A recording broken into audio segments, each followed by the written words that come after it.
In December 1989, Japan was so dominant that American economists were genuinely terrified. Serious books were being published with titles like Japan as Number One. American politicians were holding emergency meetings debating whether Japan was about to overtake the United States as the largest economy in the world.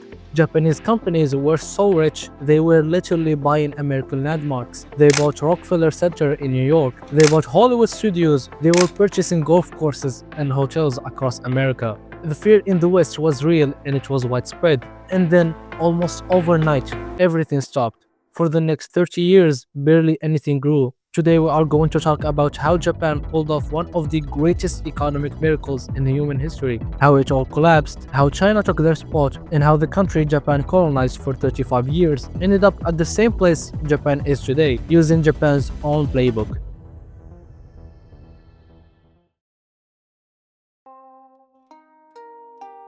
To understand what Japan built, you first have to understand where Japan came from. So it is 1853, and Japan at the time has been completely isolated from the rest of the world for over 200 years. No foreign trade, no foreign ideas, no foreign technology, nothing.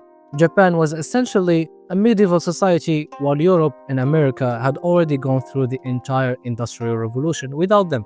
And then an American naval officer called Matthew Perry sailed into Tokyo Bay with modern warships and delivered a very simple message: open your ports or face consequences. Japan had no modern navy, no modern army, and no way to fight back, so they complied. And this humiliating moment did something fascinating to Japan. Instead of breaking them, it woke them up. Japan launched what became known as the Meiji Restoration.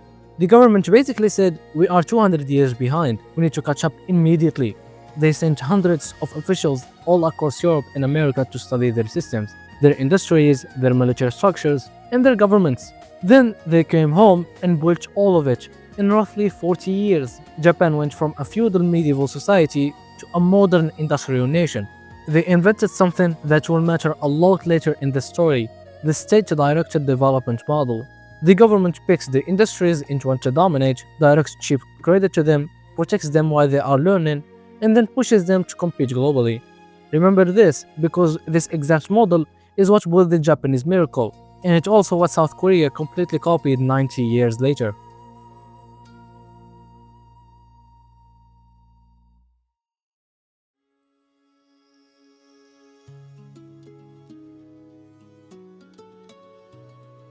Japan lost World War II in 1945, two atomic bombs, total military defeat, cities burned and destroyed, and yet what America did next was one of the most counterintuitive moves in modern history.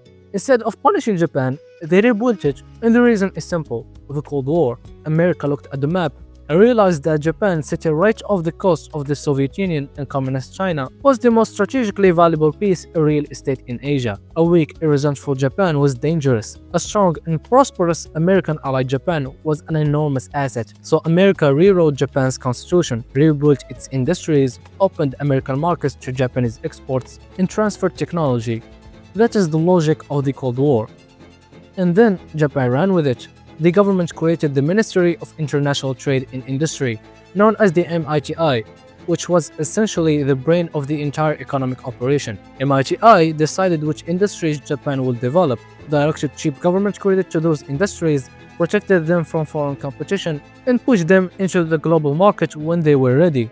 Steel in the 1950s, car and electronics in the 1960s, semiconductors and precision machinery in the 1970s and 80s. One sector at a time, Japan conquered the global market.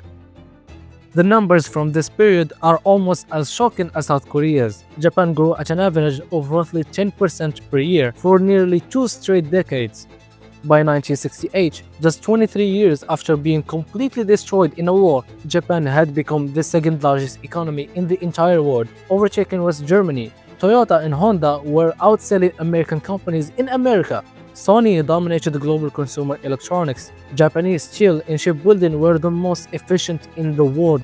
And by the 1980s, with the economy still booming and Japanese companies buying American landmarks, it genuinely looked like Japan was unstoppable. But here is where it all goes downhill. Throughout the late 1980s, the Bank of Japan kept interest rates very low, which means borrowing money was extremely cheap. When borrowing is cheap, people borrow more. When they use their money to buy things like stocks or real estate, prices go up, which makes people think prices will keep rising. So they borrow even more to buy more, and prices go up even further. Everyone is making money, everyone is confident, and the cycle just keeps feeding itself. This is called a bubble. And Japan's bubble, by the end of the 1980s, had reached levels that made no sense at all. The land under the Imperial Palace in Tokyo was theoretically worth more than all of California, and total Japanese real estate was estimated to be worth roughly 4 times all American real estate combined. For a country that is 25 times smaller than the US, that is simply not possible. In 1989, the Bank of Japan finally got scared and started raising interest rates to cool things down. It worked catastrophically well. The stock market peaked in December 1989, and then it started falling. Real estate followed.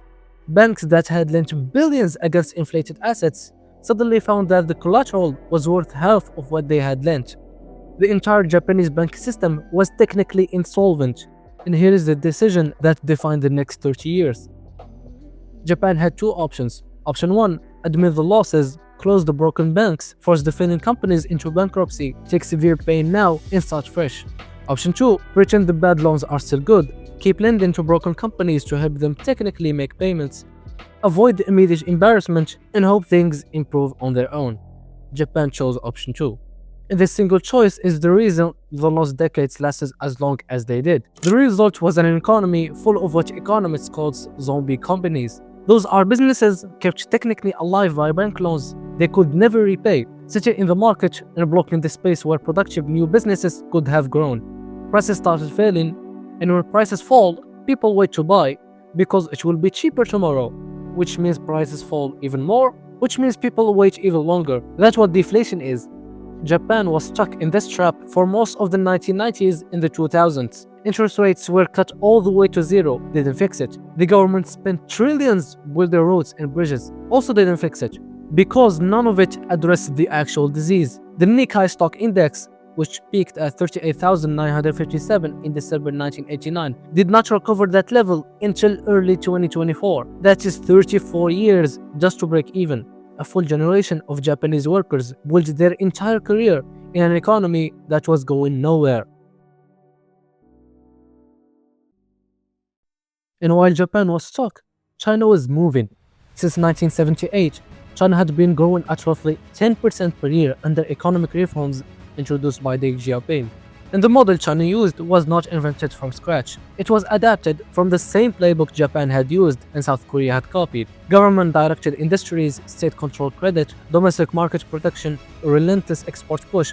Japan invented all of it, Korea copied it, and China ran it at 10 times the scale with 1.4 billion people. The math was inevitable. Japan barely growing for 20 years, China growing at 10% per year for 30 years. The 2 lines were always going to cross, and in 2010, they did. China officially overtook Japan as the world's 2nd largest economy, and in a position Japan had held for 42 years. Japan's economy today is roughly the same size it was in 2010.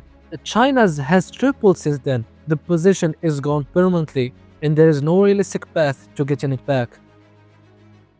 But the most fascinating part of this whole story is not China, it's South Korea. And to understand why, you need to hold a few facts in your head at the same time. Japan colonized Korea from 1910 to 1945 and spent 35 years suppressing Korean development, extracting Korean resources, and treating Koreans as second-class subjects in their own land. When Japan left in 1945, it left behind almost nothing useful in the south. Then when Park Chung-hee launched Korea's economic development drive in 1962, he looked around the world for a model that worked, and the best one he could find was the country that had just spent 35 years colonizing Korea.